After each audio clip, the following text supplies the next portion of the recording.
Quien no conoce su historia está condenado a repetirla. La violencia en el fútbol colombiano empezó cuando los distintos equipos le abrieron la puerta a la corrupción. Al pasar de los años, la corrupción y el manejo del dinero dentro de las federaciones, clubes e instituciones del fútbol fue cambiando los rumbos del deporte y la manera como principalmente se instaló en nuestro país. En la década de los 80 es cuando se logra infiltrar la mafia y el narcotráfico en grandes equipos reconocidos en el país, como lo son Millonarios, Atlético Nacional, Santa Fe y América de Cali. En el caso del América de Cali, en la década de los 80 decidieron tener como mayor accionista y socio mayoritario del equipo a Miguel Rodríguez Orejuela, un reconocido narcotraficante de esta época perteneciente al cártel de Cali. El equipo del caso de Millonarios, en el año de 1982, luego de una crisis que atravesaba el equipo, se da la llegada de Edmer Tamayo Marín y de Gonzalo Rodríguez Gacha, alias el mexicano, dos de los más importantes y reconocidos narcotraficantes del famoso cartel de Medellín, que estaba liderando Pablo Escobar. Estos dos narcotraficantes se convirtieron en los socios mayoritarios del club. En cuanto al caso del Club Deportivo Atlético Nacional, un socio importante de Pablo Escobar, Hernán Botero Moreno, fue quien dirigió al club a finales de los años 70 hasta comienzos de los años 80. En el año 1985, Botero fue el primer ciudadano colombiano extraditado a los Estados Unidos por los delitos de narcotráfico y lavado de activos. En el caso del Club Independiente Santa Fe, estuvieron asociados con Fernando Carrillo Vallejo, quien se convirtió en el socio mayoritario del club en 1979. Vallejo primeramente era conocido como un esmeraldero, pero luego fue acusado por Estados Unidos por traficar con droga. Toda esta historia de la violencia en el fútbol colombiano entre los años 70, 80 y 90 nos lleva a un hecho lamentable, el cual fue la muerte del árbitro Álvaro Ortega Madero. Álvaro Ortega Madero fue un árbitro de fútbol colombiano. Ortega fue asesinado el 15 de noviembre de 1989 por sicarios bajo las órdenes del capo del narcotráfico Pablo Escobar.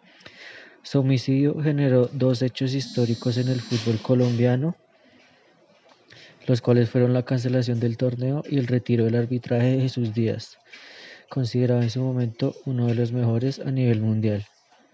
El 26 de octubre de 1989, Ortega fue sentenciado a muerte por Escobar tras su arbitraje del partido en el Estadio Pascual Guerrero de Cali, en el que América se impuso 3-2 al Medellín.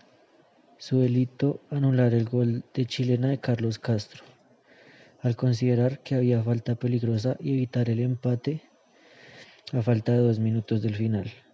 La sentencia sobre el árbitro, de 32 años y padre de 2 hijas, se ejecutó 19 días después. Ortega fue designado por sorteo como el primer linier de intrascendente partido de vuelta entre el Medellín y el América en el Estadio Atanasio Girardot, con un equipo arbitral completado por Orlando Reyes y Jesús Díaz, árbitro muy reconocido en su época. Díaz, amigo personal de Ortega, intentó disuadirlo para que no arbitrara ese partido, pero no lo consiguió. Al llegar al hotel, Ortega recibió una llamada anticipándole su fatídico destino.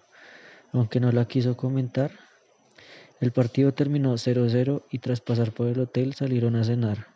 En su camino fueron abordados por un coche que se acercó a ellos a gran velocidad. El blanco estaba claro, las balas eran para Ortega y de hecho el sicario le dijo a Díaz que se apartara. Díaz se abalanza sobre el carro por el lado del conductor.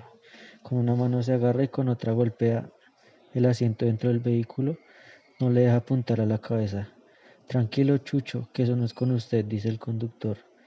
Díaz responde con ofensas, pero el conductor, con el carro en movimiento, le suelta la mano y cae. El carro desaparece. Díaz se levanta y carga a Álvaro. Nadie lo quiere llevar hasta que se atraviesa en la mitad de la calle y con ayuda de un indigente, que luego le robó la cartera de Ortega, lo sube al vehículo y lo lleva a la clínica Soma a unas pocas cuadras. Unos minutos más tarde, el médico le comunica que su amigo murió. En una caja marcada con el número 231 de la sede de la Fiscalía en Itagüí, reposa el proceso por el asesinato del árbitro del fútbol Álvaro Ortega. Tras su muerte se escucharon versiones sobre la supuesta responsabilidad de apostadores como determinadores del asesinato y también se escucharon señalamientos contra el capo del narcotráfico, Pablo Escobar. Sin embargo, fuentes de la fiscalía señalaron que la investigación no avanzó y no se lograron capturas por el homicidio. El fiscal 176 local de Medellín archivó la investigación hace 5 años al prescribir la posibilidad de seguir las pistas.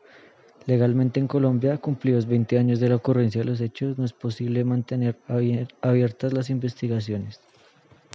Cuando el proceso ya estaba cerrado, se conoció una versión del sicario John Jairo Velázquez Vázquez, alias Popeye, quien señaló que Pablo Escobar había ordenado el crimen luego que el árbitro pitó un partido entre América y Medellín, cuyo resultado disgustó al capo.